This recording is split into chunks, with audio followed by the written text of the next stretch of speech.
if you make it, if you don't make it. But the T-Wolves, Towns, first of all, shout out Ben Simmons. Remember he was playing, I think, some game with Towns, and he was like, yo, you got time. Who you got tonight? The Hawks. The Hawks. Oh, yeah, you got a lot of time. Went out, gave him 50. 50. Drugs. 50. It was the Hawks, but still, 50.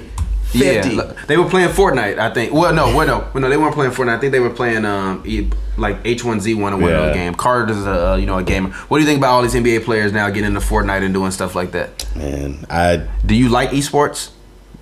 Do I like esports? Yeah. Just I'm saying, like, do you actually watch them? Like, are they? Yeah, I think it's that because the NBA is actually developing a NBA 2K league for esports. So do you like esports? What do you think about the fact that like a player would literally be live streaming on Twitch the night before a game, and they be like, "Who you got tomorrow?" He's like, "I got this trash team. Don't worry, you go out and you drop 50."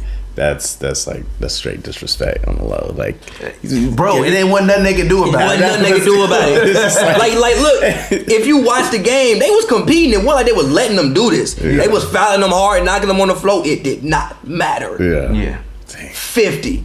Gave them a 50. I think it was like 50 and 15 too. It wasn't just 50. It was like 50 and 15. That's rough. You gotta do some soul searching after that, man. Like, but there ain't it ain't funny for them now. It's the Hawks. It's like it's the Hawks.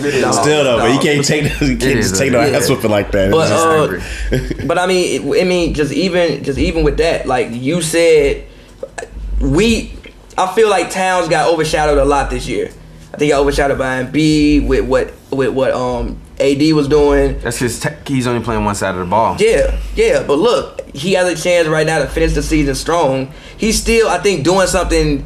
I think he's one of the, forgot the stat. Mm-hmm. But it was some stat that he's doing something that only like 4 or 5 players in NBA history are doing. And it was like Hakeem was on that list, like guys like that. Yeah. So I think we forget still how young and how good Cat is. Yeah. But if he could end the season strong with more performances like that, and they get in the playoffs, now Twitter, I've been seeing this on Twitter talking about something they gonna make it difficult for the Warriors in the first. No, they not.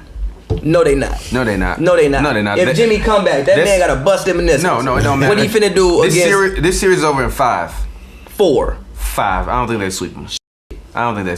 Okay. I mean, but even the Timberwolves technically right now, it really depends on how the season shakes out. Pretty much the Pelicans, the Jazz, the Timberwolves, the Thunder, all essentially have and the Spurs essentially all have the same record. So they're gonna all continue to swap up and down until it finishes. So it depends, but even looking at that top half of the West, right? If Minnesota has to play the Spurs, they going home. If they had to play their Trailblazers, they going home. The Warriors, they going home. The Rockets, they going home. If Jimmy comes back, then they will probably most definitely beat the Spurs. They not beating the Warriors if Jimmy come back. Still, they will probably beat the Blazers if Jimmy come back. They not beating the Rockets. I don't think they could beat. Like the man tore his meniscus. You think he gonna come back and just start hooping again immediately? I mean, you tore your knee up. You're not finna come back from a torn meniscus and just start hooping like you didn't have the torn meniscus. Yeah, that's not gonna happen. But he's been but Jimmy Butler has been cleared to participate in contact drills. So it's still 2 weeks away from the playoffs. You're not finna come back from a torn meniscus and come out there hooping like you didn't have the torn meniscus. For the first time, this is according to ESPN under their fantasy basketball thing. This is the spin. For the first time since late February, Butler was cleared for contact at Friday's shoot-around, and he donned a brace on his right knee. And it's the first time for him. Tibbs said that he'll take some contact Fridays and then see how he feels. So, hey. But basically, so usually what happens is that you're doing the on-court stuff. You start with non-contact, then you phase into the contact, and you build up. You start 1-on-1, 2-on-2, 3-on-3, and then 5-on-5, and after each step, you see how it responds. So far it's been pretty good. That's what Tibbs said. So hey, Jimmy still might be. If Jimmy come back for the first round, they're not beating nobody regardless. I think they can beat the Blazers if Jimmy come back in the first round. I think they can beat the Spurs too. They not touching the Warriors or the Rockets, but I'm telling you, this team, Jimmy to me was really showing me something.